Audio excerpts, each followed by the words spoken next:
Bueno, buenas tardes. Eh, tenemos la última conferencia de Manuel Espinel sobre, a ver el título, lo tengo por ahí, la mujer china en la cultura, la historia y las tradiciones, algo así, ¿no era? La mujer china en la historiografía. La historiografía es lo mismo, la historiografía es un poco la bibliografía. Sí, la historiografía. ¿Qué? Costumbre, vida Costumbres y matrimonial y tradiciones. enterramiento. Vale. Costumbres. Vida matrimonial Vaya matrimonial. y enterramiento. De cualquier siglo, ¿no? De cualquier época. Hombre, sí, claro. En la época medieval había poco que se conociera de mujer china, vaya, digo yo. Bueno, hasta las fuentes, a ver, las fuentes, si había fuentes, ¿no? Ahora veremos un poco el tema. Muy Bueno, bien. fuentes, ahora citaremos algunos. Es decir, que, bueno, cuando nos propusimos este tercer ciclo de conferencias, pues si no recuerdo mal, nos mandamos una serie de temas, ¿sí?, que ahí están abiertos y que habrá que ir, digamos, cerrándolos a medida que el tiempo vaya pasando, porque creo que esto, en principio, cuando empezamos a hablar de la mujer, se abrió una gama amplia de temas, ¿sí?, que creo que la mayoría de ellos son muy interesantes porque puede dar futuros trabajos y futuras cosas, e incluso tesis doctorales y cosas de esas, porque ahora que me he metido yo en este tema no hay mucho hecho sobre esto. Yo, en principio, cuando escogí la mujer china, vida, matrimonio y muerte, nota para su estudio, que así es como más o menos lo llamé yo, entonces traté de recoger algunas noticias sobre la mujer china y creo que que he logrado por lo menos reunir una serie de datos interesantes que nos van a permitir abrir un camino nuevo, como es el estudio de la mujer, sobre todo oriental. Nos faltaría, por ejemplo, la mujer japonesa, la mujer filipina. O sea, hay un montón de datos que serían muy interesantes. Bueno, Pero una pregunta, la óptica y las sí. costumbres varía de cada época, ¿no? No es lo mismo la antigüedad que la Edad Media que la actualidad, ¿no? Bueno, pero ahora veremos. Yo he cogido algo medieval, algo de los tártaros y todo eso, y entonces ahora un poco bueno, en los chinos tenemos que tener en cuenta, primero, que es un imperio muy amplio. Segundo, que no es un imperio que funciona siempre lo mismo. ¿Por qué? Porque la historia china es una historia que hay que estudiar. No conozco a casi nadie que se haya dedicado a estudiar historia china. Pero bueno, hay algunos libros que se pueden aprovechar. Y luego otra cosa es que dentro de China hay tres religiones. Está el confucianismo, está el budismo y está el taoísmo. Y además hay una serie de sectas más o menos supersticiosas. Y entonces no me voy a meter aquí mucho con lo que significa el confucianismo o lo que significa el taoísmo o lo que significa el budismo. No, yo lo que me voy a referir más o menos es a qué sabemos nosotros hoy de los usos y de las costumbres que tienen los chinos. Bueno, entonces tenemos la suerte de tener algunos cronistas, algunos misioneros, que cuando llegaron allí, pues sacaron una serie o tomaron una serie de noticias, que por cierto, algunas de esas noticias permanecen prácticamente inéditas, porque no se han leído los manuscritos completos, ¿no? Se saca trozos. Bien. Entonces hay uno, por ejemplo, que se llama Fray Martín Ignacio, que hizo un itinerario del padre custodio Fray Martín Ignacio de la Orden Predicadora de San Francisco, que pasó a la China en compañía de otros religiosos de la misma orden y de la provincia de San José, por orden de Felipe nuestro Señor y de la vuelta que dio por la India oriental y otros reinos rodeando el mundo donde se tarean las cosas notables. Bueno, pues ese ahora. Luego hay otro muy importante que se llama Joan González de Mendoza. Este es de 1585, también de Felipe II. Historia de las cosas más notables, ritos y costumbres del gran reino de la China, sabidas así por los libros de los mismos chinos, como por la relación de religiosos y otras personas que han estado en el dicho reino. Hecha y ordenada por el muy reverendo maestro Fray Juan de Mendoza de la Orden de San Agustín Penitenciario. Esto con privilegio y licencia a su santidad, Roma 1585. Este libro es muy importante porque aparte de ser de época de Felipe II, también lo importante de ese libro es que le sirvió al papado para muchas consultas que se le hacían por parte de los misioneros. Luego hay otro que se llama Reverendo Padre Felipe Couplet, también de 1691, historia de una gran señora cristiana de la China llamada Doña Cándida Hiu, donde con la ocasión que se ofrece se explican los usos de estos pueblos, el establecimiento de la religión, los procederes de los misioneros y los ejercicios de piedad de los nuevos cristianos. Después tenemos también en 1893 otro libro que se llama de Eduardo Toda, Historia de la China, por Eduardo Toda, correspondiente de la Real Academia de la Historia. Tenemos otro de 1780, de la Abad Prévost, Historia General de los Viajes, está en francés, de Mr. Abbé Prévost, Abrigué et Redigué sur le nouveau plan. Después hay otro de Martín Martino, Tártaro en China, historia que escribió en latín el reverendo padre Martín Martino de la Compañía de Jesús, también de 1665. Y luego tenemos otro de Martino Martinio, que se llama Atlas Nuevo de Extrema Asia o Descripción Geográfica del Imperio de los Chinas, por el reverendo padre Martino Martinio de la Compañía de Jesús, y se publicó en Ámsterdam en 1658. Bien, estos libros, a ellos le he añadido, como ahora veremos, una serie de artículos y de cosas que he ido buscando pues en libros antiguos y en revistas y etcétera, etcétera. Bueno, entonces, para poder, digamos, centrarnos, bueno, me voy a centrar en tres cosas. Uno, lo que se llaman los usos y costumbres de los chinos. Otro hablaremos de los matrimonios y otro hablaremos de la muerte en China. Esas son las tres cuestiones. Me ha salido una extensión bastante grande. Han salido 45 folios. 45 folios permite por lo menos una... Bueno, Juan González de Mendoza, uno de los más importantes, como digo, todavía se puede consultar su obra, la tenéis en Biblioteca Nacional de España. Claro, hay que saber paleografía porque la mayoría está escrito tal como lo dejó escrito él. Entonces hay algunos trozos difíciles de traducir, como dice la gente. Bueno, pues este nos describe cómo son la mayoría de los habitantes de China.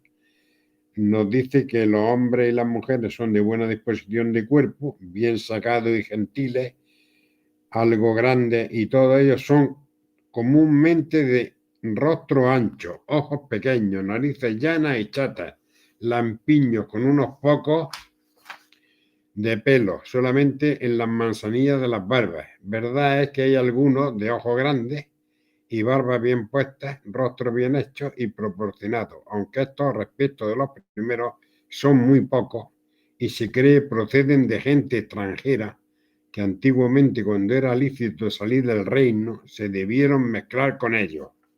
Eso es lo que nos dice Mendoza. Tiene uñas largas en la mano izquierda, cabellos largos que os recogen, pues tienen la creencia de que se han cogido de este para ser llevados al cielo. Las mujeres cuidan mucho el cabello, atándoselo con cintas anchas de seda adornadas con perlas y piedras de rico aspecto y colorido. Las mujeres son muy honestas y recogidas. Pues como dice González de Mendoza, que no se ven en las ventanas ni en las puertas, y si el marido invita a otro a comer a ella, no aparece ni come con ellos, a no ser que sean parientes o muy amigos.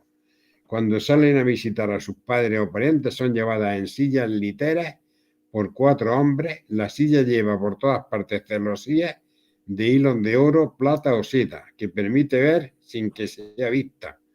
Van acompañadas de sus criados. Eso es lo que nos dice este Gonzalo de Mendoza. Bien, los usos y costumbres de los chinos son distintos de unos pueblos a otros.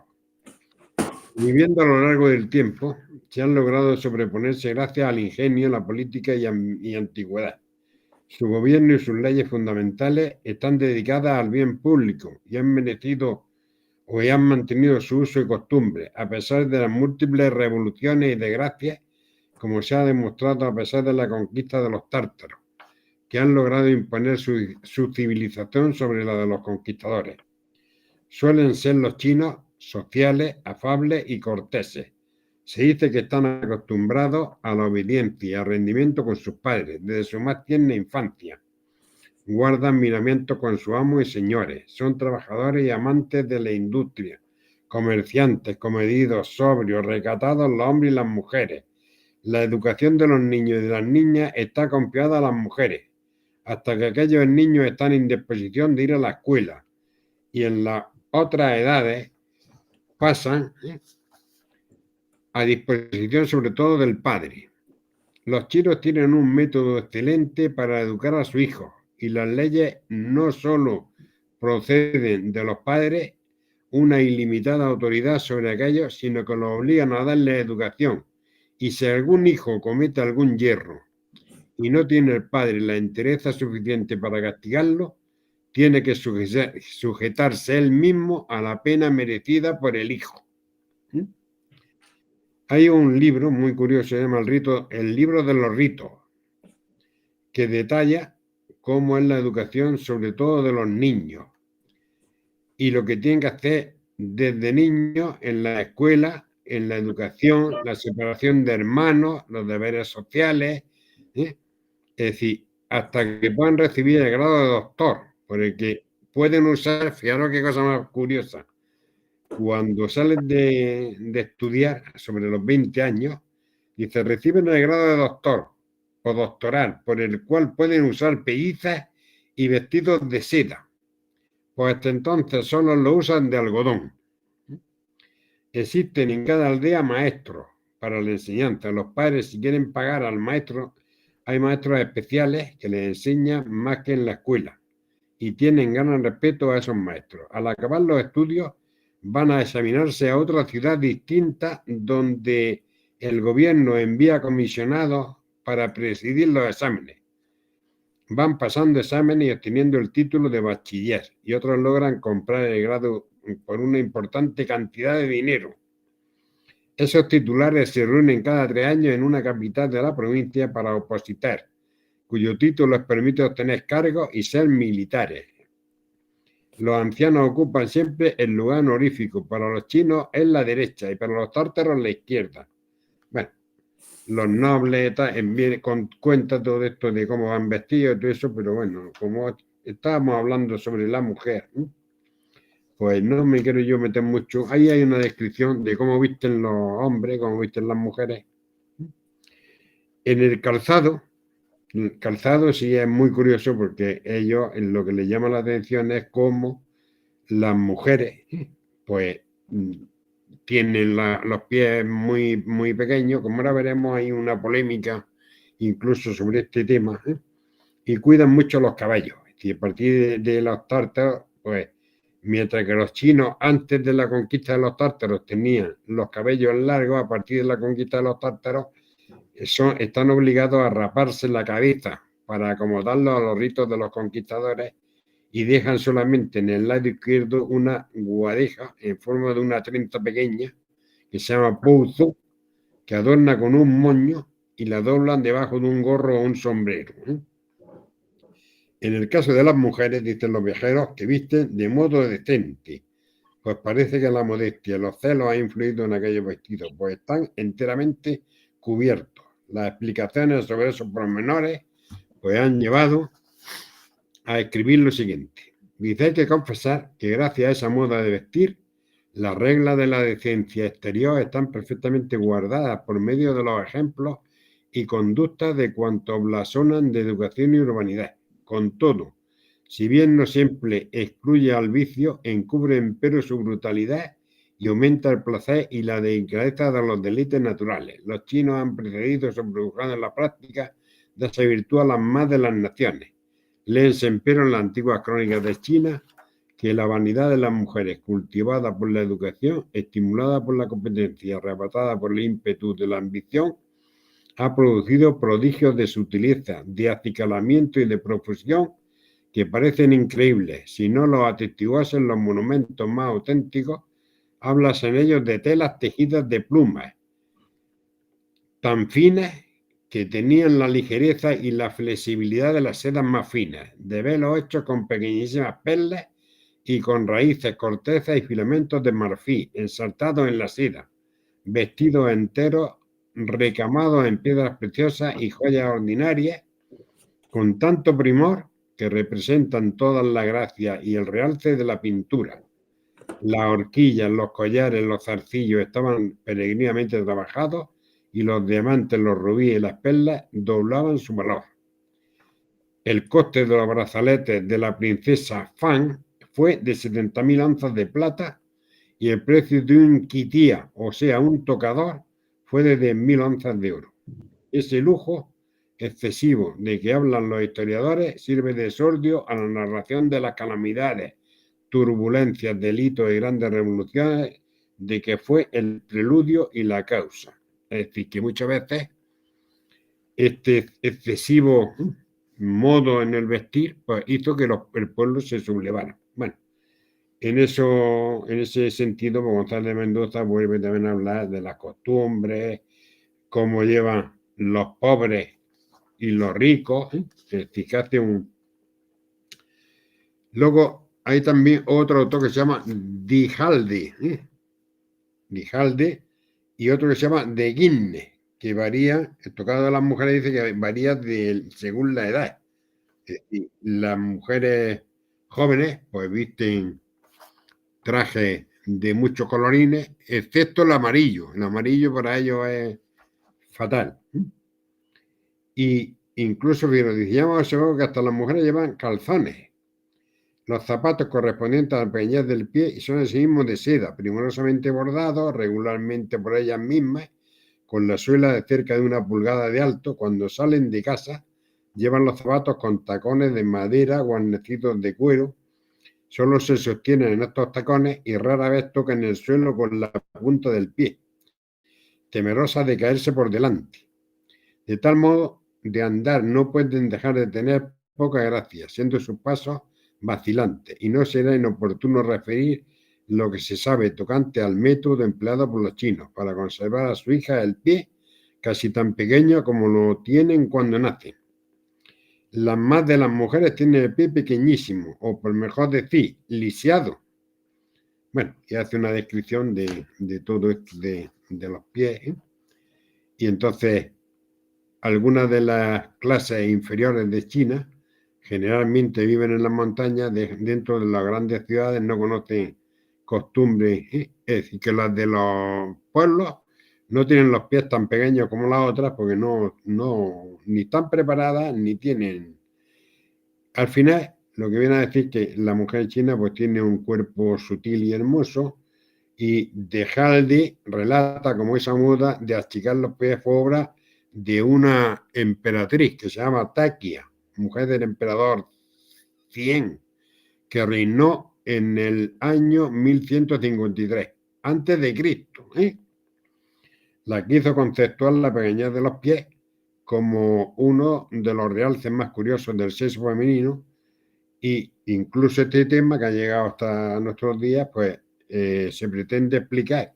Unos autores chinos le explican, dice, una cuestión política, impidiendo de esa forma que las mujeres salgan mucho de sus casas. Así lo defienden algunas. Y luego González de Mendoza, entre otros, pues recoge todo esto. Dice, conceptúan, algunos dicen que este es un artificio de los hombres para enseñar a las mujeres con el halago de la hermosura las virtudes que les son propias, así como a no andar orillando sus incumbencias y a no salir de casa sino rara vez. Bueno, hay un trabajo también muy interesante en un diario noticioso universal de 1768 que cuenta la historia de los viajes. Entonces yo tomo también algunas cosas. Dice, el color del sexo es el encarnado, azul o verde. Es decir, que las jóvenes visten de azul, de encarnado verde. Pocas mujeres llevan negro o morado, a no ser que sean muy avanzadas en edad. Luego ya pues caminan a paso lento, sosegado. Luego pues, bueno. Hay alguna cosa que sí me voy a... Otra cosa que le llaman a los cronistas es que dice, asegúrese que se pinta en el rostro con una especie de pasta para aumentar su blancura, pero que ese uso le echa a perder inmediatamente el cutis y precipita las arrugas. Los adornos que llevan en la cabeza consisten en muchos bucles entremezclados de penachos pequeños de oro y flores de plata. Algunas se adornan con una figura que se llama el fon guanch, o pájaro fabuloso, que llevan de oro, plata, cobre, según la riqueza o la calidad. Las alas de esa figura, delicadamente extendidas por encima de la cofia, abrazan lo alto de las sienes. La cola, que es bastante larga, forma una especie de ramillete a lo alto de la cabeza, el cuerpo sobre la frente y el pico y el cuello sobre la nariz. Pero eso está unido al cuerpo por un resorte secreto que tiene su juego separadamente y se vuelve al menor movimiento de la cabeza, en la cual no tiene más que 2 pies en medio de los cabellos. Las mujeres de la primera distinción van algunas veces con una especie de corona, compuesta de muchos de pájaros juntos. Sola la obra es muy cara. Las niñas llevan ordinariamente una especie de corona cuyo fondo no es sino de cartón, cubierto de muy hermosa piel. Por delante se eleva en punta sobre la frente y está lleno de diamantes y de perlas y de otros adornos. En lo alto de la cabeza tienen flores naturales o artificiales, entremezcladas de alfileres y agujas. Se nombra pauteu, que significa cubierta para la cabeza. Es decir, que hay como un sombrero, una especie de tela. Bueno, y luego a los tártaros, como ahora veremos, pues cambian muchas cosas.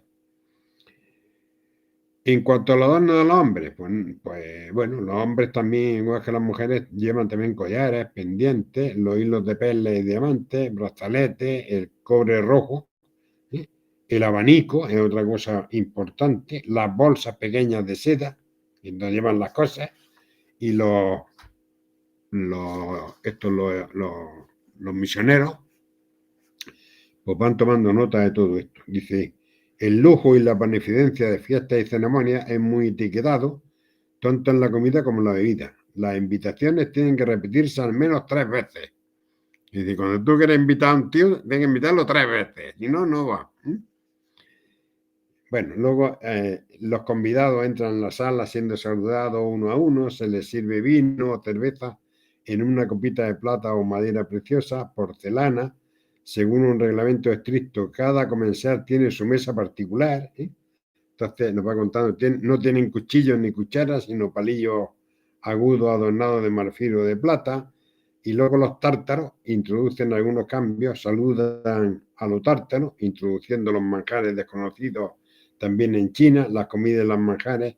La carne, por ejemplo, es más abundante la de cerdo. Luego añaden los tártaros la carne de caballo, que es mucho más cara que el cerdo. Entre los manjares se añaden nidos de pájaros, nervios de ciervo con pimienta y nuez, patas de oso, caballo bravo. Muchas poblaciones son el arroz en vez de trigo, ya que es la cosecha la que impera en aquellos lugares, como la harina, y hacen panecillos de arroz. En otros lugares abunda el trigo, con lo que se fabrican hogazas, las cuales a veces se le añaden hierbas propias. Entre las legumbres destaca la llamada petajay, que es una especie de acelga consumida fresca o encabechada, condimentada con vinagre, guisan tallos de bambú, jengibre, cebollas y otros frutos. Tienen frutos de almíbar y azúcar, harina de habas, tienen uvas, pero no suelen destinarla a fabricar vino hasta que llegaron los tártaros. Entonces los tártaros, entre las bebidas, pues hacen bebidas obtenidas del arroz y de la cebada. Los tártaros usan el vino de cordero, una cosa bastante fuerte. Las mujeres apenas beben, excepto té. Los pobres comen caballo y perro, gatos, ratones, comadrejas y otros animales que venden por las calles. Las visitas son recibidas en la primera de las habitaciones de la vivienda o palacios. Tienen muebles bastante cuidados, curiosos, braseros, vasijas, donde queman abundantes perfumes. Tienen cirios, velas y aceite. Es curioso, pues no dejan entrar en sus dormitorios. Las camas de los opulentos están colgadas en invierno con cortinas de doble raso y en el estío con un velo blanco recamado de flores. La madera de la cama está pintada, dorada y adornada. Los colchones son de algodón relleno. En el norte, las camas son de ladrillo, más anchas, y las calientan por medio de una hornilla colocada en el lado, pero cuyo calor distribuyen por un tubo que se eleva hasta más arriba del techo. Y por la mañana la cama aparece como un sofá donde se sienta toda la familia.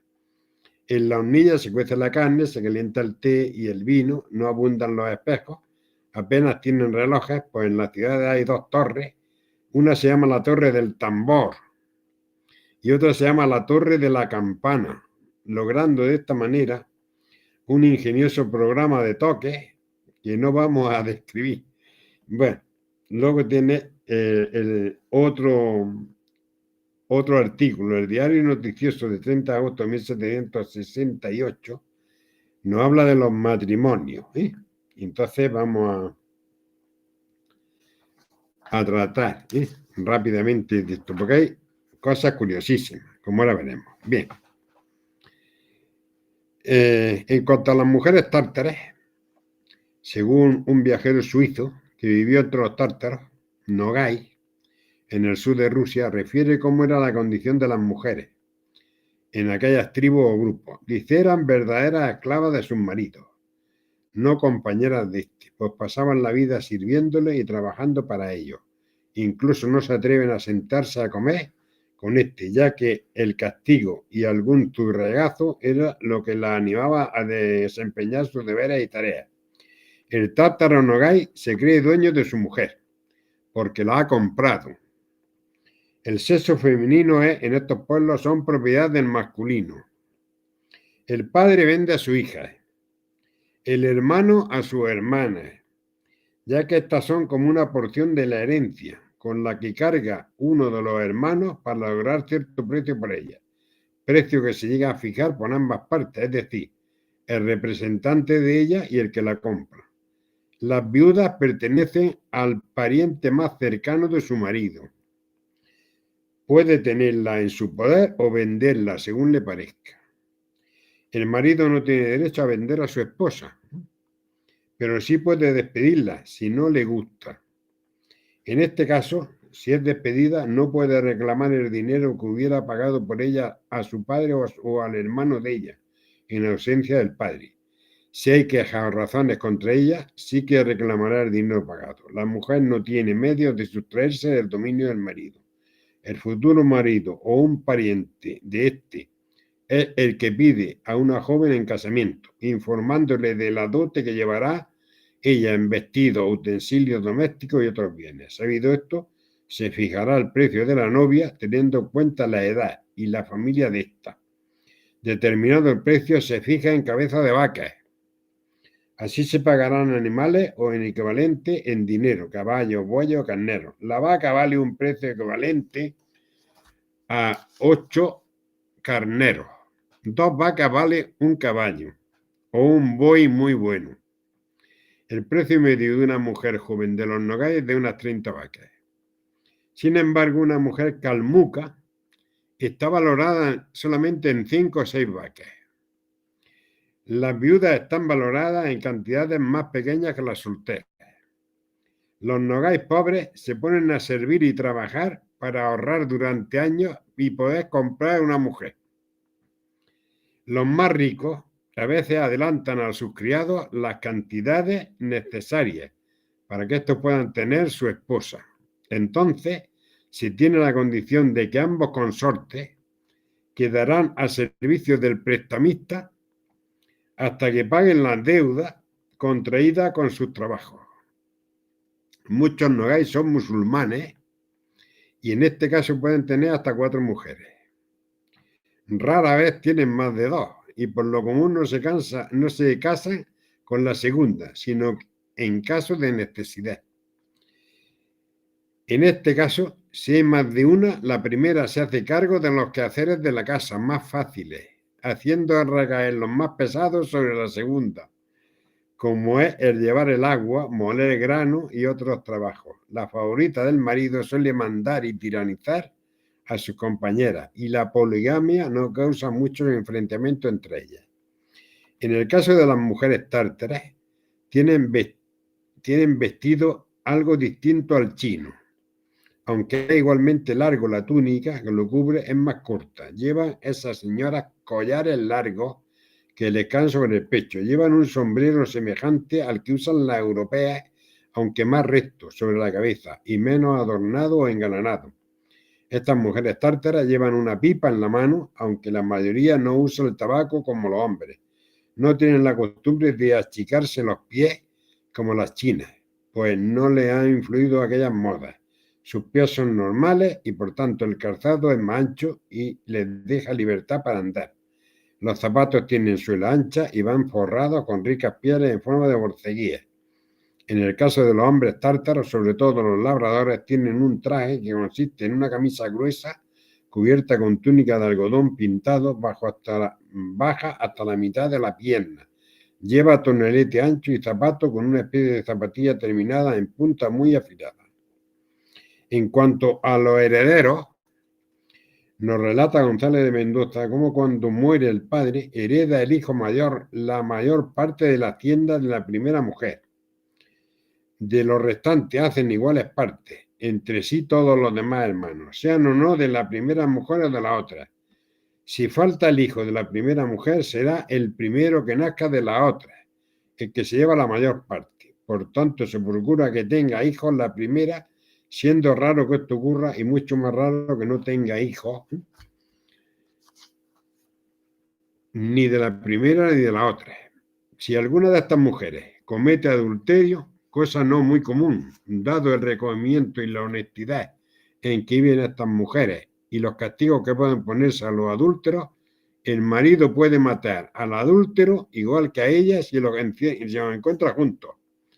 En caso de poder probar, son azotados cruelmente en los muslos, según costumbre del reino.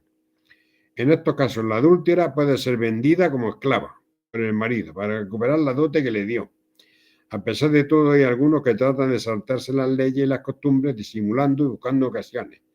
Relatan que hacia la provincia de Tartaria y en aquellas partes existe una forma muy curiosa de casarse que consiste en que los gobernadores dan tiempo señalado para que se metan los hombres o mujeres a monjas o a religiosas o se casen.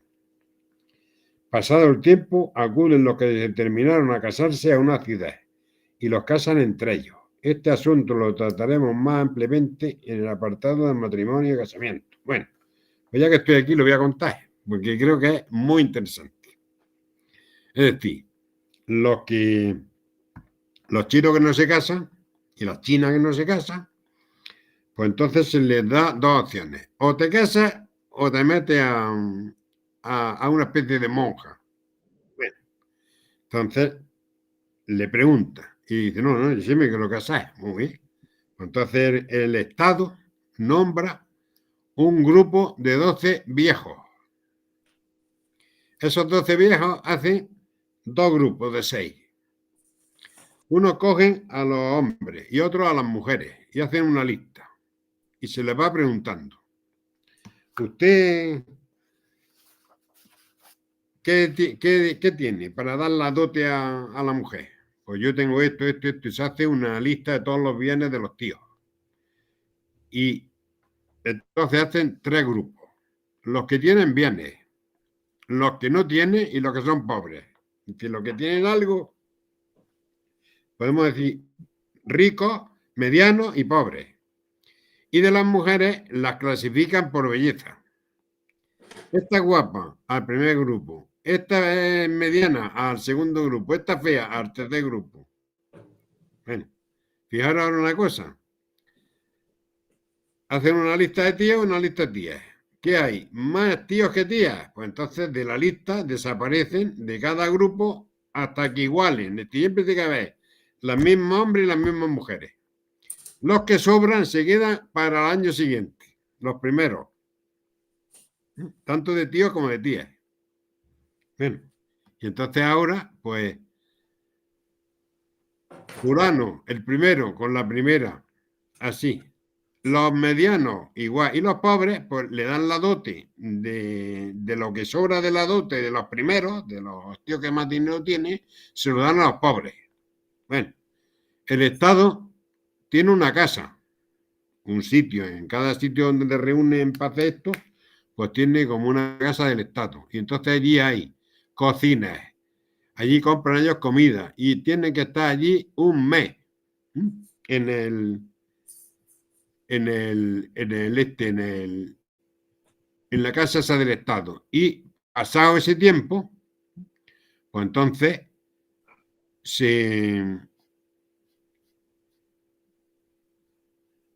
¿Esto se ha ido? ¿Se escucha o no?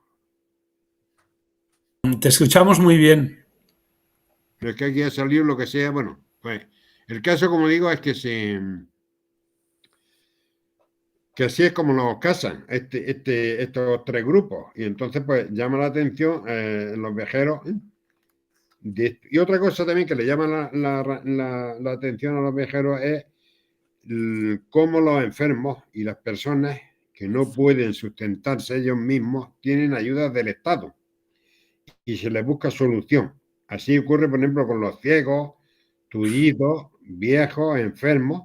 Y si es mujer, cuando es de edad, usa el oficio de las mujeres de amores, de las cuales hay muchas, en los lugares públicos, como se dirá en el capítulo cuando tratemos el matrimonio. Dice, estas tiene una madre que las afeita y compone, de las que por ser viejas e inútiles desearon del mismo oficio.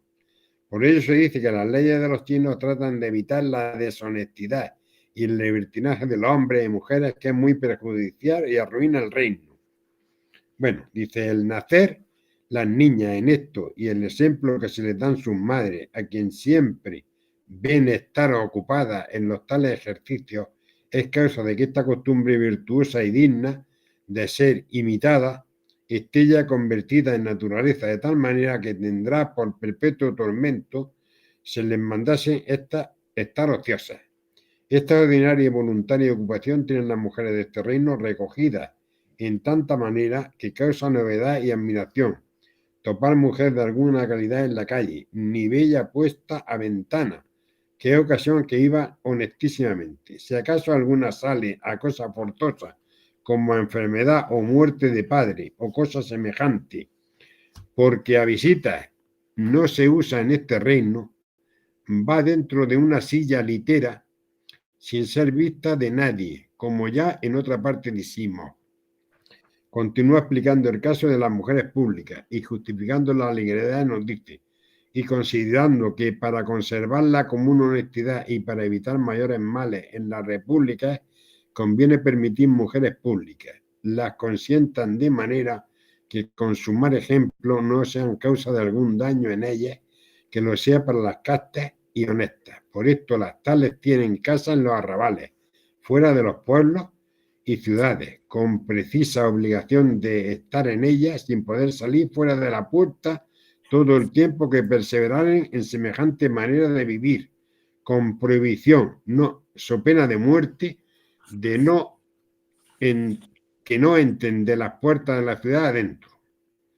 Las mujeres que usan semejante ejercicio son entre ellos estimadas de tan poco que por esta causa son siempre por la mayor parte de baja suerte esclavas o forasteras o compradas de las madres siendo niñas, que es una manera de esclavonia perpetua y aún de gran crueldad que se usa en este reino, y es primitiva y muy usada, la cual es que las viudas pobres, teniendo necesidad para sustentarse, puedan suplirla con vender su hijo, obligándolos a perpetua servidumbre.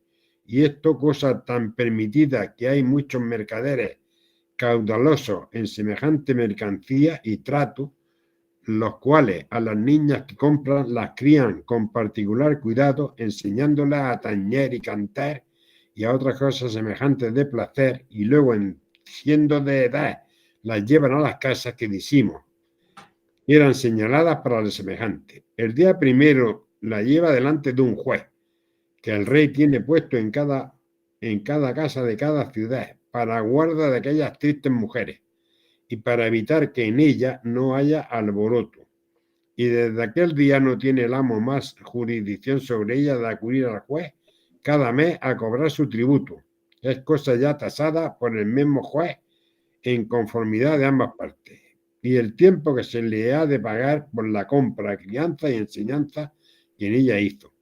Son estas mujeres de tan gran entretenimiento por el tañer y cantar que lo hacen muy diestramente, y según dicen los chinos, se visten con mucha curiosidad y usan de muchos afeites. Hay entre ellas muchas ciegas libres, a quien componen y afeitan otras que tienen vista, que comúnmente son las que han pasado su mocedad en aquella casa, las cuales no pueden salir de ella hasta que mueran por ser ley pública, por el temor que tienen que con su desvergüenza no hagan algún daño. Estas, todo lo que les queda de ganancia, después de pagado el amo, lo dan al juez, su superior, que se lo guarda con mucha fidelidad y cuidado, dando de ello cuenta cada año a los visitadores, lo cual se les da después a la vejez por orden del mismo juez, que lo tasa de suerte que no le falte ni tengan urgente necesidad, que si alguna vez acaece o les dan salario para sustentarse, porque se ocupe de vestir y componer a las ciegas, o la meten en el hospital que el rey tiene para lo que no tienen remedio humano, como queda ya dicho. En el caso de los niños comprados se les busca oficio, sirven al dueño durante un tiempo limitado, se les busca mujer y se casan poniéndole casa y orden en que puedan comer ellos. Acudirán al dueño algunos días del año con regalos y presentes. Los hijos que tengan estos son libres y no tienen obligación ninguna, como si tuvieran sus padres. Respecto a las mujeres, en general, tanto naturales como extranjeras, las tienen gran respeto, en especial a las casadas. Se tiene por gran infamia decir palabras deshonestas, ni hacerles cortesía ni lugar cuando pasan por la calle, y van tan compuestas andando por aquellas vías. Tampoco cuando están en lugares públicos, pues no se debe dar ocasión a que se les descomina. Con las extranjeras son bien criados, y en especial la gente principal, pues se les han enseñado buenos modales y formas de actuar. Y luego también pues hay una fiesta llamada la fiesta de las linternas, donde las mujeres pueden salir muy poco de las casas, solamente salen alguna vez en fiestas. Tampoco voy aquí a poner a todas las fiestas. Sobre todo hay fiestas, como ahora veremos, que honran a los muertos. Los muertos sí, respeto a los padres es considerado como el padre es prácticamente un dios. El padre es un dios casero. Luego, si el padre decide casarse, todos los hijos tienen que recibir a la segunda mujer como si fuera su madre. El derecho de los padres incluso llega a poder hasta matar a sus propios hijos. La poligamia entre los chinos no es muy numerosa, sí está permitida, sobre todo cuando se ven ya mayores y no tienen hijos, entonces sí pueden tener más de una mujer. El gobernador pero fijaros qué cosa más curiosa, es decir, los gobernadores de las provincias, como padres de los administrados de esa provincia, no pueden tomar mujeres en la provincia, ni los mandarines en los límites de su jurisdicción, porque entonces se creería haber desposado con sus propias hijas. Es decir, que los mismos miembros de una familia tampoco se pueden casar entre primos y todo eso. Es decir, que hay una serie de... Entonces, las leyes públicas prescriben mucho a las mujeres públicas y se castiga mucho el juego, a los jugadores, a los adúlteros, y entonces se suelen, digamos, tener muy, muy en cuenta todo esto, ¿no? Hay una cosa curiosa, y es que algunas mujeres sí han tenido bastante fama en China. Por ejemplo, en el reinado del emperador Ming Ti, tenemos un historiador que se llama Pan Ku, que murió escribiendo una obra de China, y entonces la completó una hermana suya que se llamaba Chao, que era viuda, se quedaba viuda muy joven, y con permiso del emperador acabó la obra y escribió un libro muy, muy curioso, que además de escribir la historia de China, escribió un libro que se llama Lecciones para las mujeres. En recompensa, el emperador la nombró dama de honor de la emperatriz. Entonces las mujeres de la corte obtenían en recompensa pues algunos nombramientos para cargos públicos, y estos cargos, como no los ejercen ellas, pues no salen, entonces los venden al mejor postor en pública subasta. Es decir, que era una manera de ganar dinero. Otras veces vemos como el número de mujeres del palacio es enorme. Entonces el emperador, por ejemplo, un emperador que se llama Ji Sun, tuvo que dar licencia para que 3.000 mujeres salieran del palacio y buscar marido fuera de los muros del harén. Y el emperador San Chi, en sus leyes para organizar la administración y el buen gobierno, distribuyó sus soldados tártaros en colonias militares donde no podían entrar los chinos. Entonces les prohibió casarse con mujeres que no fueran tártares, y no podían tener oficios mecánicos, y sus hijos seguirían el oficio del padre. Cuando se relata la creación del mundo, se dice que formaron 3 elementos: cielo, tierra y hombre. Bueno, y hay 2, como sabéis, el yang y el yin, ¿eh? El yang es masculino, el yin es femenino. Entonces hay una representación del hombre y la mujer y todo eso, ¿eh?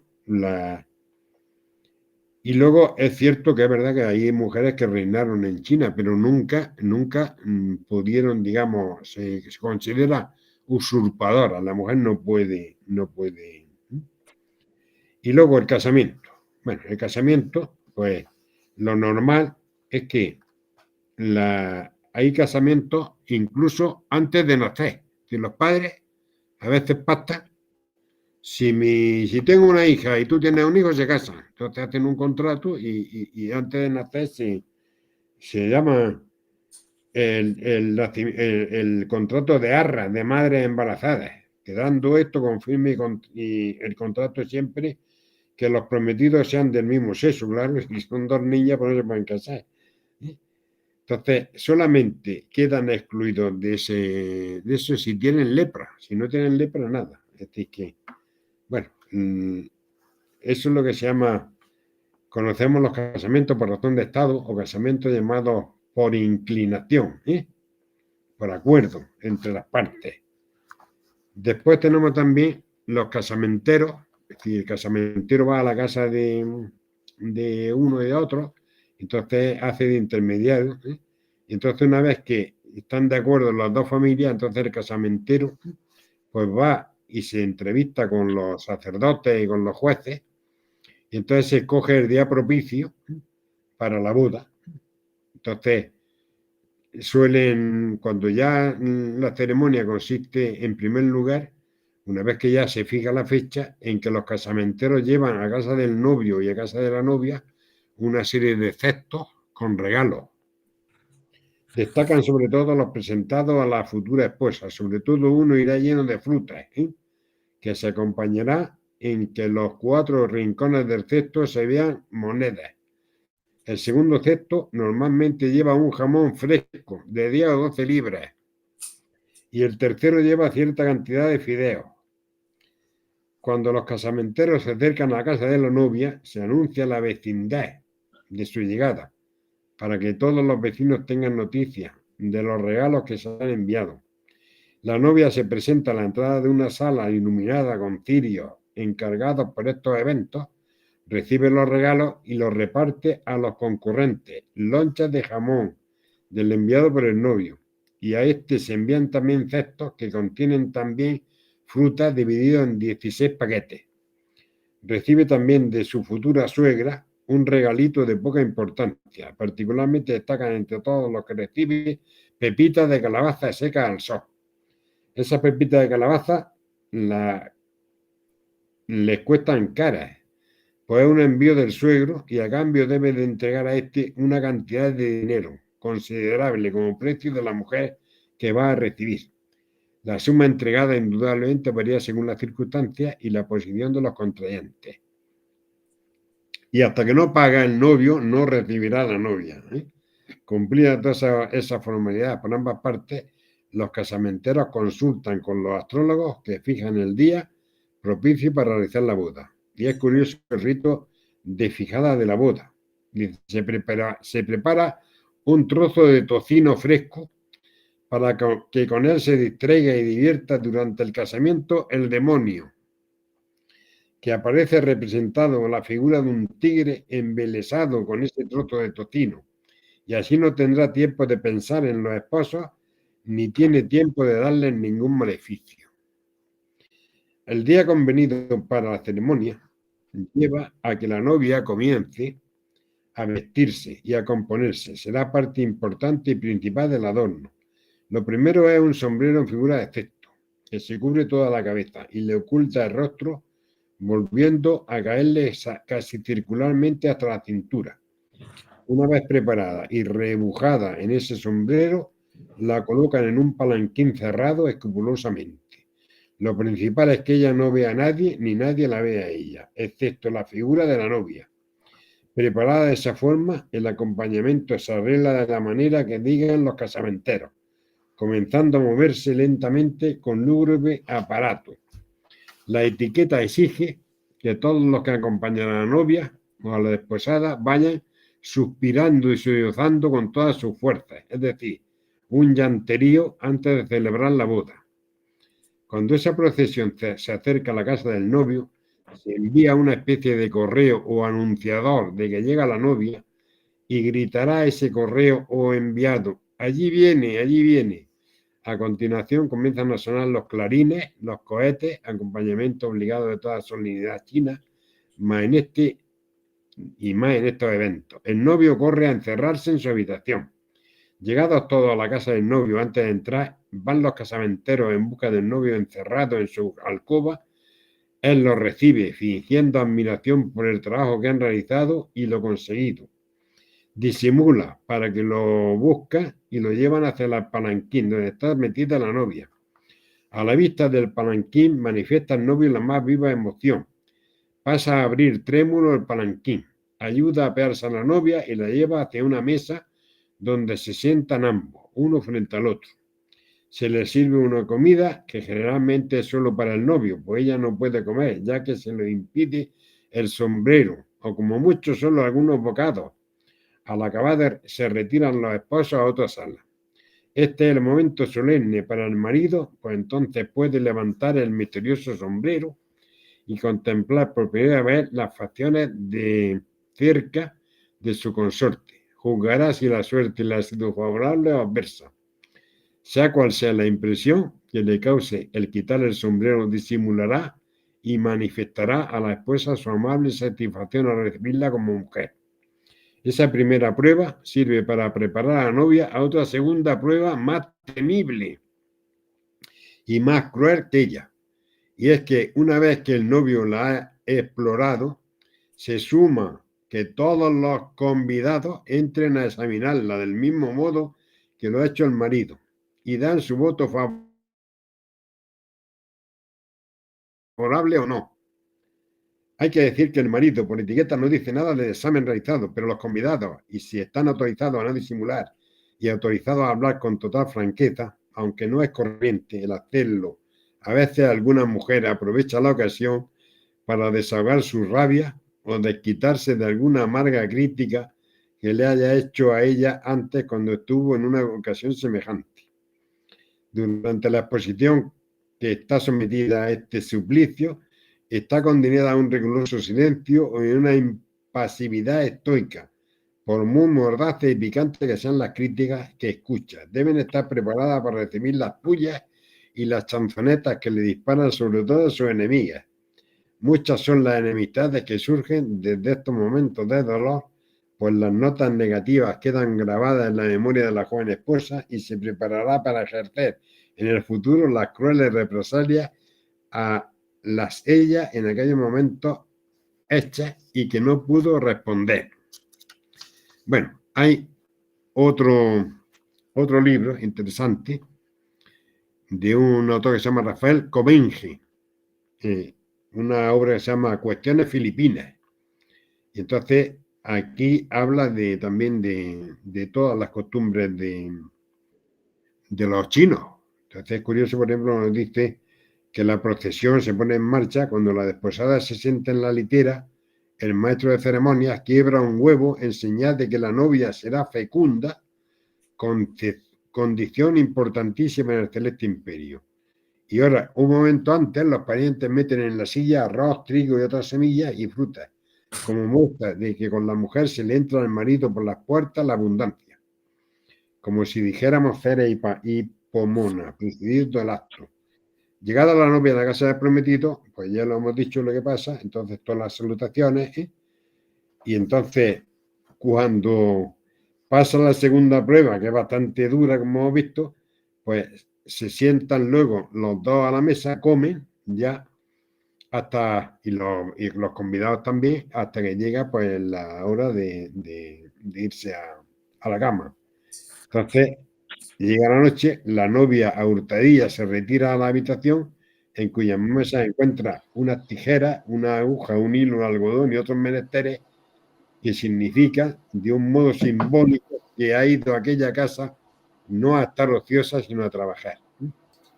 Apurada la última libación, entra en la cama nupcial del esposo con mayor ansiedad y no, entonces pues, la mujer queda en el interior de la casa encerrada, de año en año puede visitar a sus padres, volver al sitio donde, y a no ser que ocurra algo, una boda de su hermana o cosas así. Bueno, es decir, el repudio sí está permitido entre los chinos, como he visto. Entonces, como puede advertirse, esa solita relación del matrimonio no tiene una condición muy... Y luego las mujeres, pues, visitan los cementerios. La mujer no es un instrumento de placer, es indispensable para la propagación de la especie, es decir, que la idea china, pues, es peor todavía casi que la musulmana. Las demás ceremonias nupciales apenas tienen importancia. Pasando esta tan difícil, vienen las músicas, los estruendos, es decir, bueno, hay una cosa así bastante curiosa, es decir, que yo me he acordado cuando a uno a la boda le cortamos la corbata al novio. Fijaros lo que le pasa a los chinos. Dice, propio de un día de fiesta, pero no son importantes ni destacan a no ser el cuidado que deben tener los novios, escondiendo su ropa cuando se desnudan, pues la costumbre autoriza a los convidados a no perdonar medio para robársela, pues si lo consiguen, deben de comprarla o rescatarla por dinero. Esa es la única indemnización de los convidados, tanto más dignos de compasión, pues están sujetos por etiqueta y por embargar la tarifa de suplir la cantidad en que los novios gastan en ellos. Deben de dar presente a los novios para que estos no pierdan con la boda. Lo normal es que, aunque cueste dinero, es una honra asistir a una boda de un familiar de un amigo. Nadie debe asistir a ninguna boda si no ha sido convidado. Bueno, hay todo esto, el diario noticioso, luego las obligaciones también de los hijos, los padres, todo eso. Luego hay una cosa, fijaros qué cosa más curiosa, los pobres. Dice, en el estado bajo, los grandes y los mandarines, los letrados y generalmente todos los ricos dan más por el casamiento de una hija que lo que reciben de su marido. Pero sin embargo, un chino sin fortuna se encamina frecuentemente a los hospitales de los huérfanos y pide una hija que sirva de mujer a su hijo. De esa suerte ahorra la cantidad que tendrá que dar para alcanzar otra. Las niñas chinas están educadas en el más profundo respeto a sus suegras. Y esta razón mueve a creer que no deben tener menos a sus maridos. Los chinos desean con tanta pasión no morir sin posteridad que si la naturaleza no les concede hijos, fingen que su mujer está embarazada y van a pedir secretamente a los hospitales a un niño que dicen ser su hijo. Ese extranjero entra en todos los derechos de los hijos legítimos, estudia bajo el nombre que ha recibido y llega a los grados de bachiller y doctor, privilegios rehusados a los niños que se toman públicamente del hospital. Es decir, que ellos evitan decir que lo han recogido y así el hijo es como si fuera su hijo. Los que no tienen heredero varón adoptan un hijo de su hermano o algún otro pariente y algunas veces a cualquier extranjero y dan dinero para obtener ese favor a otra familia. Un niño adoptado tiene derecho a todos los privilegios de un hijo legítimo. Luego, la sociedad china está formada por 7 clases, como sabéis: mandarines, militares, letrados, sacerdotes, labradores, artesanos y comerciantes. Hay un libro, que se llama el libro de Qia Li, el cual establece por ese orden los impedimentos y dirimente. Por ejemplo, el Qia Li, el primer impedimento sobre la mujer, es decir, para digamos, para rehusar a una mujer, o por ejemplo dice, el primer impedimento es que la mujer sea parlera o habladora, aunque el matrimonio esté consumado y no tenga hijos, o tenga hijos. El segundo es no obedecer al suegro o a los suegros. ¿Verdad que los mismos mandos no pueden excusarse de esa obligación santa según ellos? El tercero es ser ladrona. El cuarto, contraer lepra o otra enfermedad grave. El quinto, ser estéril. Y el sexto, ser celosa en extremo. Luego también, todo esto sin contar los casos de prostitución. Si coge a la mujer prostituyéndose es motivo de muerte. Bueno, entonces hay muchísimas leyes que se pueden estudiar. Sin embargo, en punto de concubinato, el chino no quiere, mira para otro lado. Ahora, si la mujer legítima es estéril, entonces como ella le puede ofrecer alguna de sus criadas al marido, y como todo se hace en casa, pues eso es lo que... Y luego también los mandarines, los emperadores, los dignatarios, los mandarines, pues estos tienen siempre más de una esposa y muchas veces tienen más de una. Luego, si muchas les ponen casa en el campo, luego hay una gran diferencia entre los casamientos de los pueblos y el de la aristocracia, pero como en todos los sitios. Luego, por ejemplo, bien estudiado el asunto, hay una especie de contrato de compraventa que se puede rescindir. El comprador lo puede rescindir perdiendo parte del precio. Bueno, padres contratan el casamiento de los hijos, a veces antes de que nazcan, lo cual se designa en su lengua con la palabra chi fu, es señalar vientre. Muchas después de muertos los cónyuges, dice, arreglada la dote, o sea, el precio de la mujer, cada familia va al templo de sus antepasados para darles cuenta del proyectado enlace y pedirle auxilio y protección. No es de extrañar las ceremonias. Si desde los chinos creen que los retratos, tablillas y puestos en honor de los ascendientes están presentes y atentos a sus oraciones. La dote o precio de la mujer se queda el padre de ella, en atención a lo que hizo, crió y educó. Comienza después las donaciones esponsalicias, el prosternucia. El primer ajuar de la casa pertenece al matrimonio. Después, para enviar la dote, se dice un misionero, escogen un día facto. Designación de ese día venturoso corre a cargo de un letrado. Bueno, y González de Mendoza pues nos cuenta todos los poemas de las escrituras públicas y cómo se hacen todos los casamientos. Después, por ejemplo, el padre de ella, normalmente los casamientos, el padre de ella hace una gran fiesta en la casa, convidando a los padres, parientes y amigos del yerno, y luego al día siguiente hace otra fiesta, pero en el caso de la novia. También, acabado el banquete, el marido da la dote a su mujer delante de todos y ella la da a su padre o a su madre, si los tiene, por el trabajo que recibieron o que tuvieron en criarla. Hemos dicho que se puede casar con varias, pero no obstante es poco raro. Si tienen más de una, pues normalmente la primera es la que vive con el marido. Las demás tienen una casa que se la pone él y se reparten el marido. Sobre todo si son mercaderes. Porque si son mercaderes y tratantes, van por lugares muy lejanos o lo que sea, pues tienen más de una mujer. Y luego tenemos un caso curiosísimo que este merece la pena, e incluso hay libros escritos de ellos, que es una viuda que se llamaba Cándida Hiu.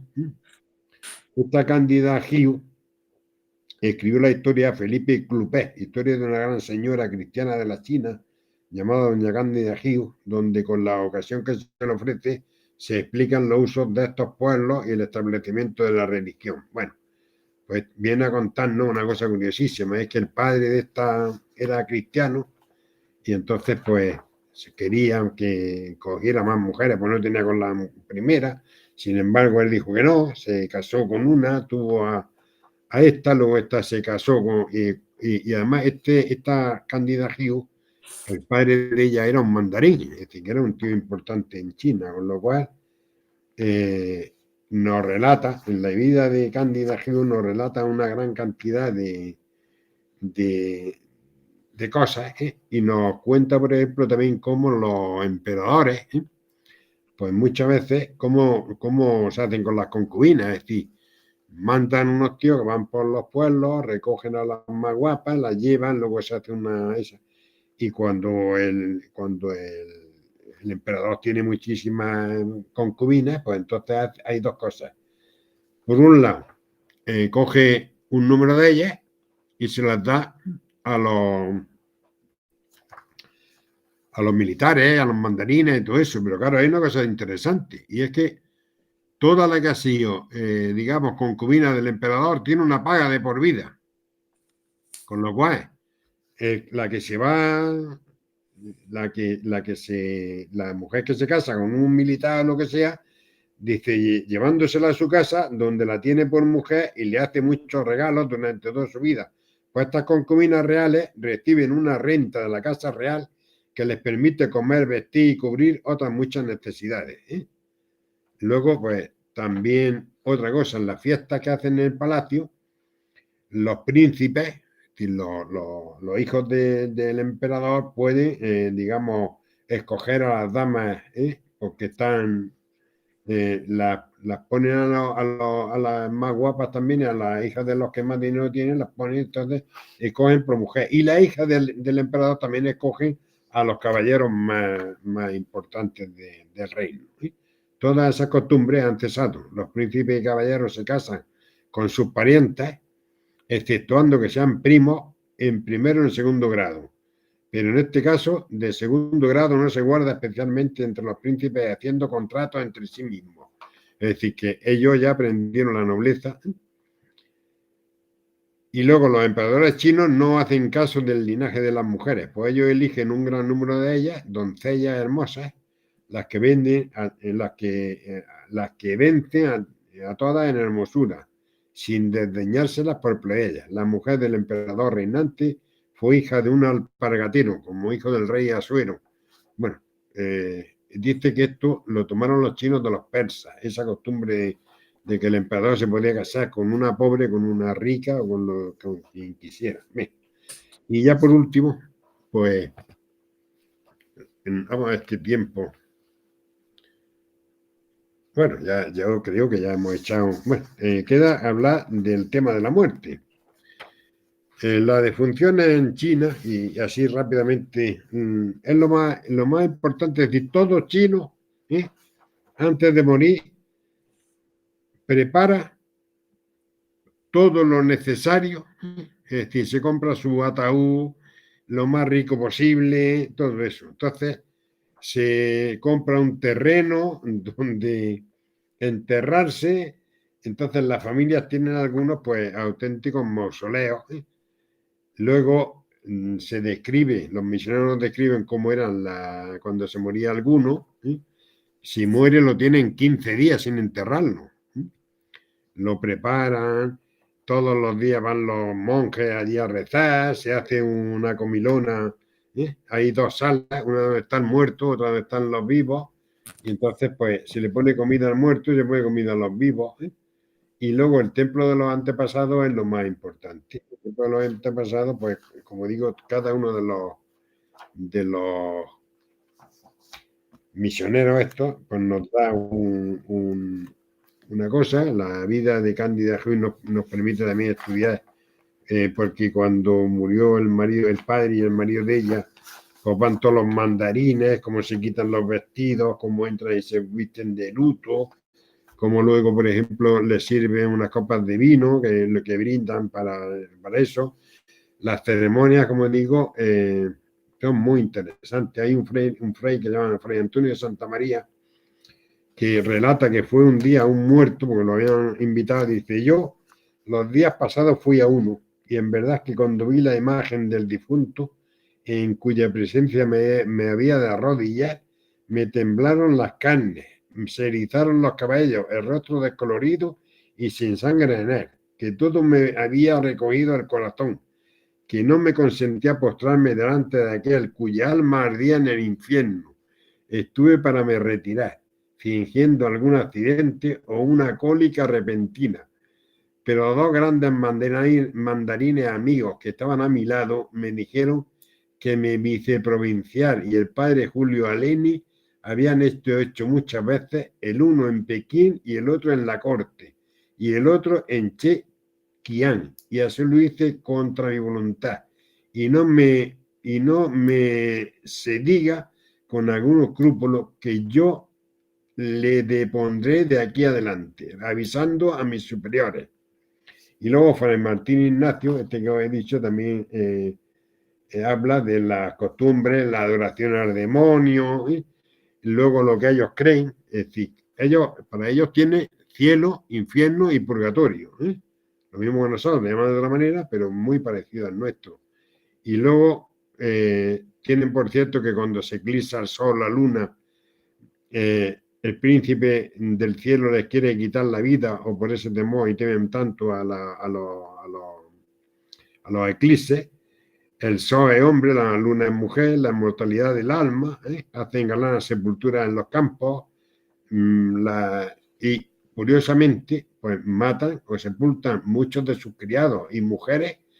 A quien quieren más lo matan. ¿Por qué? Porque para ellos se deben ir todos juntos, porque allí en el otro mundo tendrá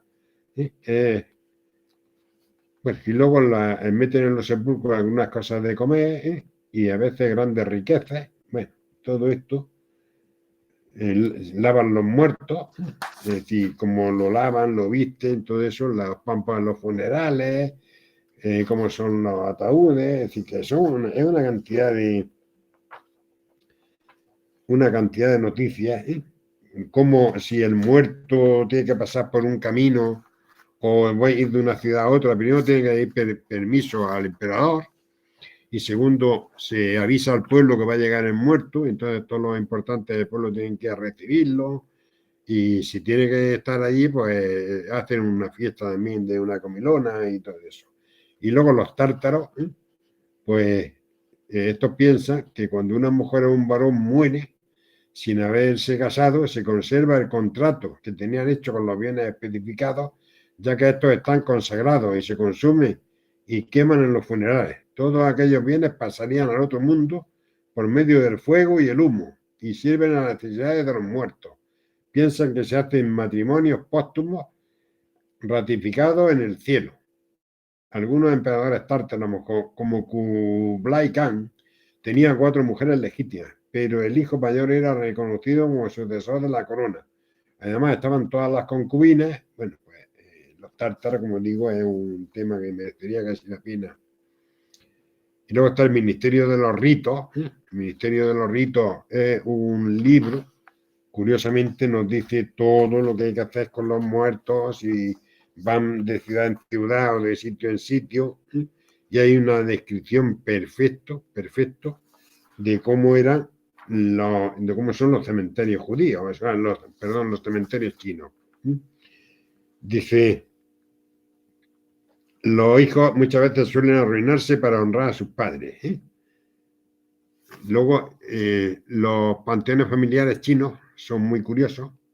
Según nos cuenta Comenge, cuando nos relata el estado de Cantón, lo invitó un doctor chino a que fuera con él. Ellos al año hacen una fiesta familiar donde van y celebran una fiesta allí, donde están enterrados todos sus familiares. Y entonces nos va contando cómo era el templo, dónde están los candeleros, los pebetes, el templete, las paredes exteriores, los pabellones. Y fijaros que dice, junto al primer patio había una piscina llena de peces de colores. Servían de marco al tanque, muchos geranios, claveles y rosales. Parecía un espejo esmaltado, por lo que los pecillos estaban como suspensos y embobados, contemplando los varios colores del florido broche que aprisionaba las aguas de su diminuto estanque. En un montículo de menos de 2 metros de altura pastía tranquilamente una cabrita. Al pie del montecillo, como si guardase en el tesoro de la fábula, un jardinero hábil torciendo ramas. Había dado de espantables dragones a 2 arbustos de verde y menuda hoja. A las 12 menos cuarto comenzó la ceremonia, que duró muy pocos minutos.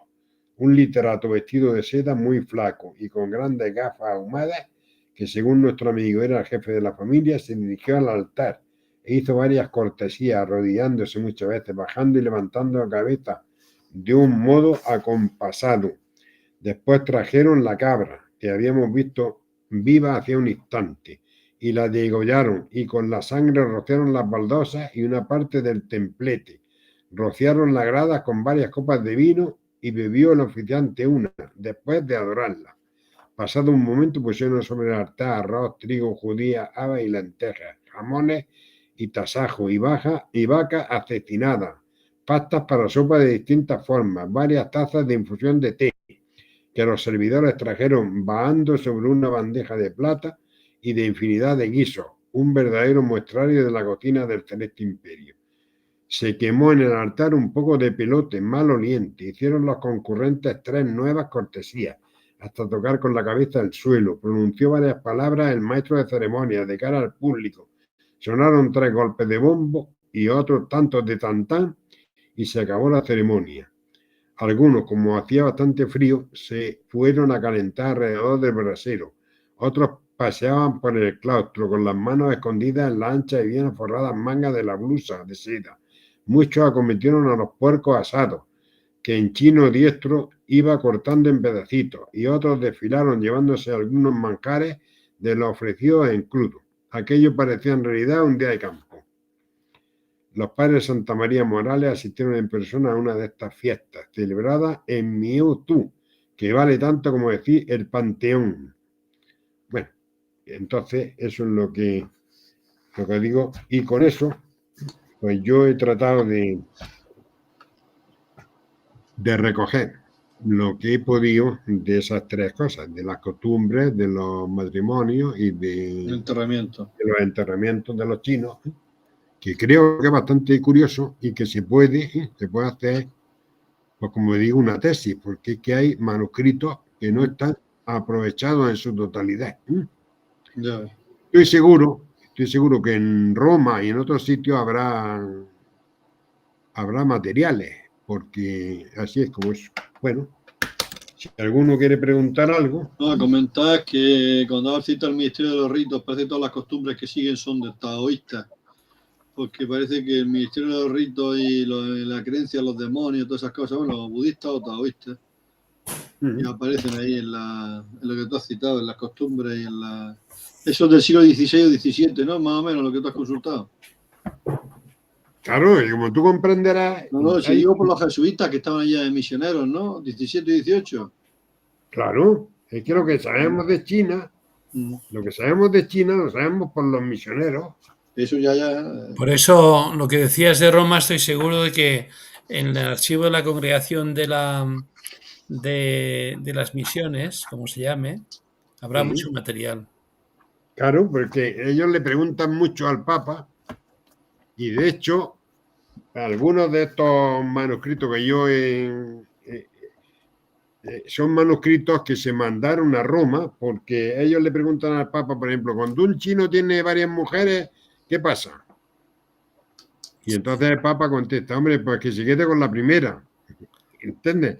Sí. Es decir, ¿y qué hacemos con el no sé qué del muerto? Y entonces en Roma lo que trató es de adecuar las costumbres cristianas, pues adecuarlas. Es curioso, por ejemplo, como ellos le dan mucha importancia a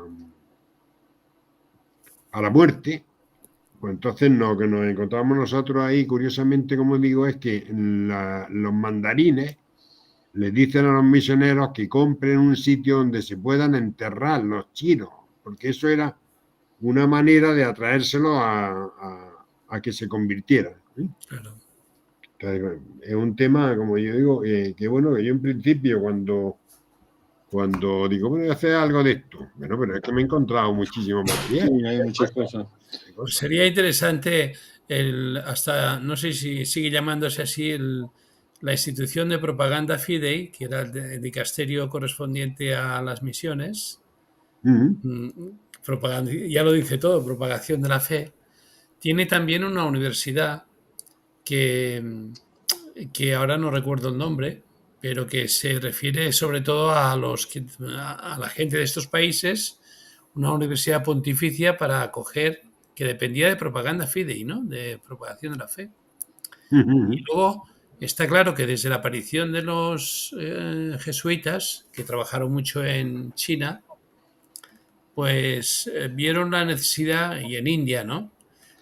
Vieron la necesidad de la inculturación, es decir, de hacerse a las maneras de cada sitio, y eso creó conflictos, es decir, mucha bibliografía, porque estas tradiciones populares no querían erradicarse, sino en la medida en que fueran compatibles con la fe cristiana, Están arraigadas. claro, inculturarlas según el modo de ser de cada sitio, ¿no? Pero claro que sería muy interesante todo esto, sí, sí. Y tanto, y tanto. El autor que cita es Prevost, es el abate Prevost, ¿no? Del siglo Sí. XVIII. Sí, sí, Sí, sí. ese es que hizo un libro de viaje o algo, que pudiste mirar a consultar. Sí.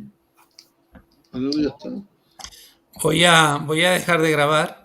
Ya lo deja de No grabar. se resulte muy larga la grabación. Sí. Y un segundo, detener grabación.